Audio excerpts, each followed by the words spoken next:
E aí galera da segunda série, beleza? Tudo certinho com vocês? Espero que sim, tá? Espero rever vocês logo, né? Para que a gente possa darmos continuidade no nosso assunto presencial, né? Mas enquanto isso, a vida não para, o tempo não para e vocês têm que se preparar para o Enem, futuro Enem que está bem ali, tá certo?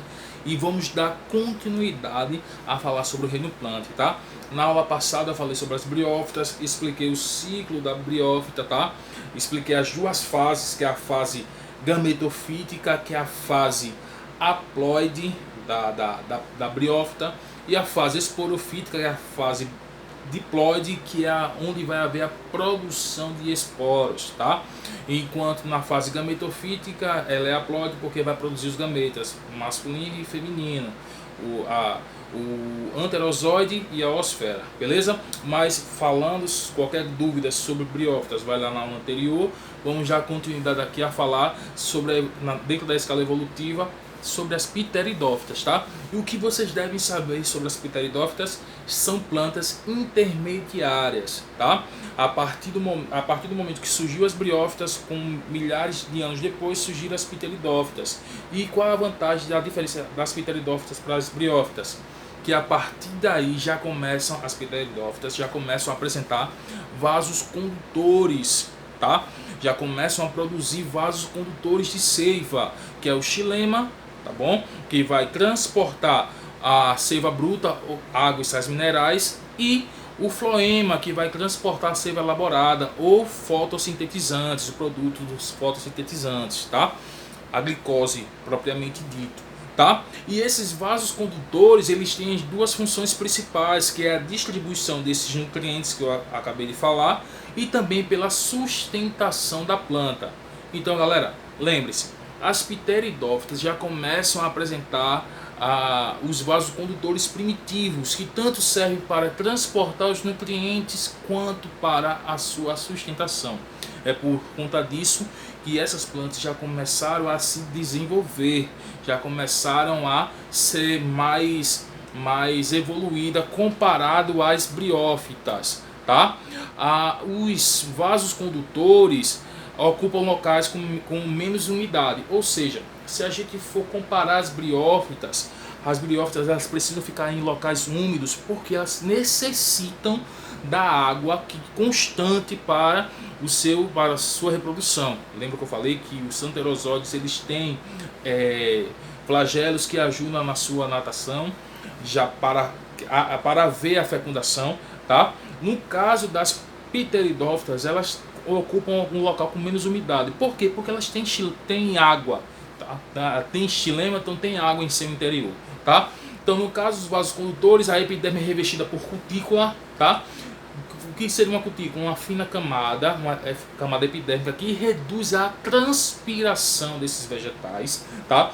Então, faz com que ele transpire pouco comparado às briófitas, por exemplo, tá? E os estômatos, que vai reduzir essa transpiração, são os estômatos. Os estômatos é que são estrutura semelhante a feijão, tá? Que vai impedir a liberação excessiva de água para o meio externo, tá bom? Porém, a pteridófita também ela necessita da água para a sua reprodução. Por quê? Porque elas também possuem anterozoides, tá? Os seus gametas masculinos elas são também flagelados, então elas necessitam da água para a reprodução, tá? No caso também nas pteridófitas existe a alternância de gerações, ou seja, a fase gametofítica, que é a fase haploide. Mais uma vez eu vou falar, gametofítica vai à produção de gametas, e quando há essa formação de gametas, o gameta ela é haploide, tá? Então é a fase transitória. Já a fase esporofítica, ela é a fase que vai produzir os esporos, então ela é a fase diploide, que significa 2N, 2 o número de cromossomos dos gametas, ou seja, 2 porque é o gameta masculino e feminino que está unindo para dar o número total de gametas, tá bom? Então é a fase mais desenvolvida, tá? Nos esporófitos, que é na fase esporofítica, o esporófito é formado por raiz, caule, tá? E folha. Então já não tem mais rizoide, cauloide, filóide, como nas briófitas, aqui já começam a apresentar folha, caule e raiz verdadeiro, tá bom? E no caso, no caule na samambaia, o caule é subterrâneo, ele é um rizoma, tá bom? Mas eu vou mostrar a imagenzinha de uma samambaia para vocês entenderem como é esse caso de um rizoma. Falou em rizoma, galera, lembre-se, rizoma é um caule subterrâneo, ponto, tá? Sempre que você ouvir essa palavra rizoma, é um caule subterrâneo, tá certo? Por isso que ele é confundido com raiz, mas é um caule subterrâneo, é um rizoma, tá bom? Sobre o que vocês devem saber sobre o ciclo do ciclo das pteridófitas é simples, que existe a necessidade da água para a fecundação, para que haja esse ciclo corretamente, tá bom? Mas agora eu vou mostrar a imagem para vocês, para que vocês possam entender como acontece esse ciclo, beleza? Galera, não tem segredo, tá?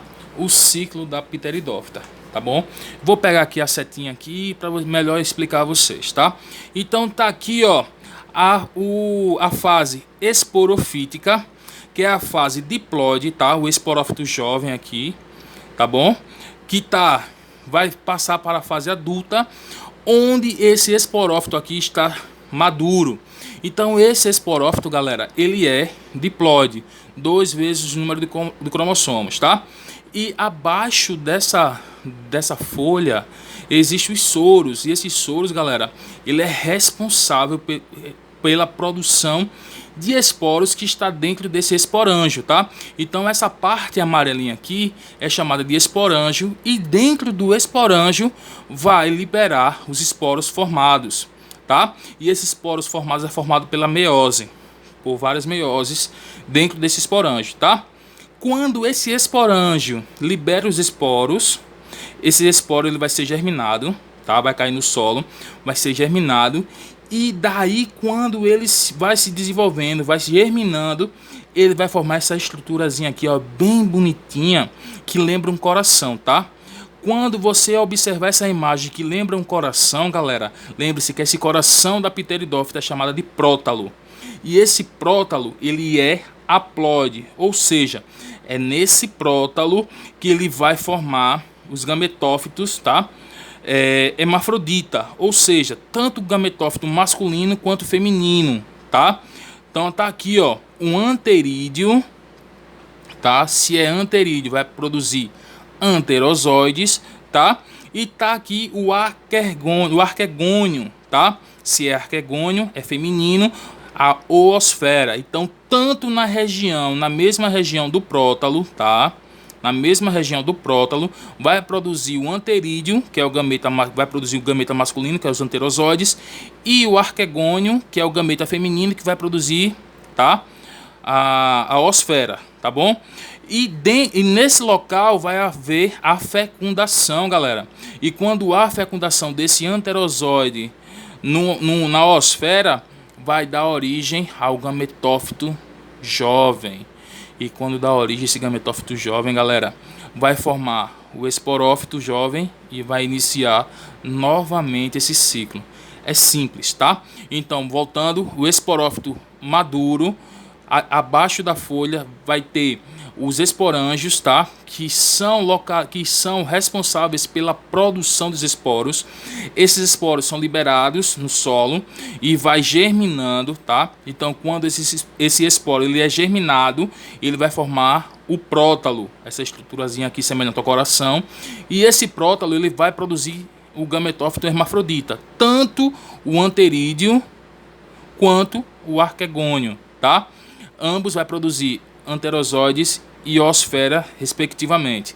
Uniu esses gametas, formou o gametófito jovem. E logo acima do gametófito jovem, o esporófito jovem, e vai voltando o ciclo assim sucessivamente. Então, galera, essa é a ideia, tá? Do ciclo reprodutivo das pteridófitas. Espero que vocês consigam memorizar isso aí, tá? Para futuramente vocês possam fazer a prova tranquilamente, tá? E lembrando que a partir da próxima aula nós iremos falar sobre as fanerógamas, ou seja, das plantas que já têm sementes protegidas e enfim, todo aquele mistério, toda aquela coisa mística das fanerógamas, das gimnospermas, das angiospermas, nós iremos dar início na próxima aula, tá bom, galera? Então, espero que vocês tenham gostado, fiquem todos com Deus, tchau, tchau.